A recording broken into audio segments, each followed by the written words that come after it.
దేవుని నామానికి స్తోత్రం కలుగునుగాక. Praise the lord. ప్రభు పేరిట మీకు నా ప్రత్యేకమైన వందనాలు.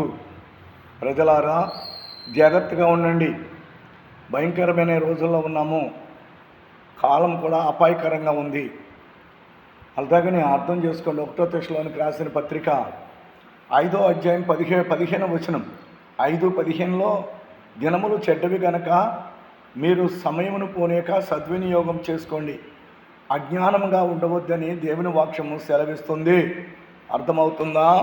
పిల్లలకైనా పెద్దవాళ్ళకైనా యవనస్తులకైనా దేవుని వాక్యము హెచ్చరిక, బలమైన హెచ్చరిక. జాగ్రత్తగా ఉండమంటున్నాడు. కాలం అయిపోయింది. ఆనాడు కాలము పరిపూర్ణమైనప్పుడు దేవుడు తన కుమారుని పంపాడు, గలతీ 4:4 ప్రకారంగా. ఈనాడు కాలము అయిపోతుంది. ప్రపంచము నాశనకరమైనటువంటి స్థితికి వచ్చేసింది. అర్థమైందా?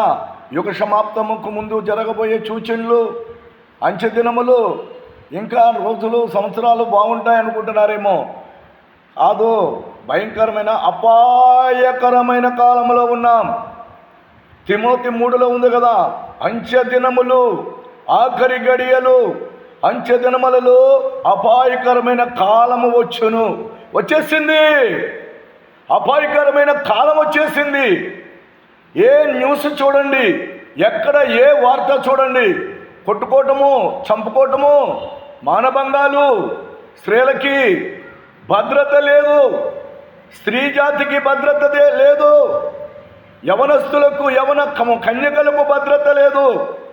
చివరికి గర్భిణీ స్త్రీని కూడా చూసి కనికరించలేని పరిస్థితి. కారణం ఏంటంటే అంచెదినములు, దుర్మార్గము, మనుషులు క్రూరులుగా మారిపోతారని పరిశుద్ధ గ్రంథం సెలవిచ్చింది. పరిశుద్ధ గ్రంథములో చెప్పబడిన ప్రతి వాక్యమనే ప్రవచనములు నెరవేరుతున్నాయి. అది జీవ గ్రంథం. ఏదో మనుషులు రాసింది కాదు, అది దేవుని ఆత్మ చేత వ్రాయబడి మానవులకి ఇచ్చినది. కాబట్టి చాలా భయంకరమైన రోజుల్లో ఉన్నాము. గమనించండి. మొన్న నేను ఒక దృశ్యము చూశాను. ఏంటంటే ఆ దృశ్యము అర్థం చేసుకోండి. ఒక గర్భిణీ స్త్రీని దుర్మార్గులు పాడు చేసి పట్టపోసి ఆ పట్టులో ఉన్నటువంటి బిడ్డను బయటకు తీసి, అప్పుడు ఇంకా బిడ్డ మెదులుతూనే ఉంది. ఎంత దుర్మార్గమండి, ఎంత కిరాతకమండి. భయంకరంగా మారిపోయారు మనుషులు. కారణం ఏంటో తెలుసా? రాయి తీసుకుని ఆ బిడ్డ తల చెదపట్టి దుర్మార్గులు మృగమే మెరుగు, మానవ మృగాలుగా మారుతారు మనుషులు. ఎక్కడ రాసి ఉంది? తిమోతి 3లో చెప్పిన ప్రకారం మనుషులు క్రూరులైపోతారన్నాడు ప్రభువు. చెప్పిన మాట, మనుషులలో క్రూరత్వం వస్తుంది. ఈ క్రూరత్వం వలనే జాలి, దయ, ప్రేమ, కరుణ లేదు. భయంకరమైన మోసాలు, భయంకరమైనటువంటి మోసాలు. చట్టాలు మరి ఎక్కడున్నాయో చూస్తున్నాయో లేదో తెలియదు, కానీ ఘోరాలు జరిగిపోతున్నాయి. చిన్నపిల్లలు కూడా మానభంగాలు చేయబడుతున్నారు. చిన్నపిల్లలు బలైపోతున్నారు. పసిపిల్లలు బలైపోతున్నది భారతదేశంలో. ఇక్కడే ఎక్కువ ఘోరాలు, చాలా ఘోరములు. మందిరాల మీద దాడి, ప్రభువు బిడ్డల మీద దాడి, ప్రభువు నమ్ముకుంటే వ్యతిరేకం. ఎంత భయంకరంగా ఉందండి లోకం. దయచేసి వినండి. ఇది రాకడి కాలం. ప్రభు అయిన యేసుక్రీస్తు వారి యొక్క రాకడి కాలం సమీపమైపోయింది. అంచె దినములలో ఉన్నాం. అపాయకరమైన కాలంలో ఉన్నాం. దుర్దినాలలో ఉన్నాం. మన కళ్ళ ముందు జరిగే విషయాలను వార్తల ద్వారా, ఫోన్ల ద్వారాగా, వీడియోల ద్వారాగా, న్యూస్ ద్వారాగా, అలాగా అంతా భయంకరమైన వార్తలు వినబడుతున్నాయి. మంచి అంటూ ఏమీ కనబడతలేదు. చూసారా? ఘోరముగా ఉన్నది పరిస్థితి. కాబట్టి నాడు పిల్లలు కూడా తల్లిదండ్రుల మీద తిరుగుబడుతున్నారు. అథవా భయభక్తులు లేవు, ప్రేమ లేదు, క్రూరులై. ఒక అమ్మాయి తల్లి మీద కేసు పెట్టింది. ఒక అబ్బాయి తండ్రిని మరి తరుముతున్నాడు కొట్టడానికి. ఎన్ని జరిగిపోతున్నాయో తెలుసా? అందుకే బైబిల్లో రాసింది, కొడుకు తండ్రిని అప్పగించును, తండ్రి కొడుకుని అప్పగించును, భార్య భర్తను అప్పగించును, భర్త భార్యను అప్పగించును. అన్నదమ్ములు ఒకరినొకరు అప్పగించుకునే రోజులు. జాలి దయా ప్రేమ లేదు అయిపోయింది. ఇక బైబిల్ పరిశుద్ధ గ్రంథము చెప్పబడిన ప్రవచన వాక్యములు నెరవేరిపోతున్నాయి. కాబట్టి సమయము పోనీయక సద్వినియోగం చేసుకోండి. దుర్మార్గమైన రోజుల్లో ఉన్నాం, అపాయకరమైన కాలంలో ఉన్నాం. హింసకాండను మన కళ్ళతో మనం చూస్తున్నాం.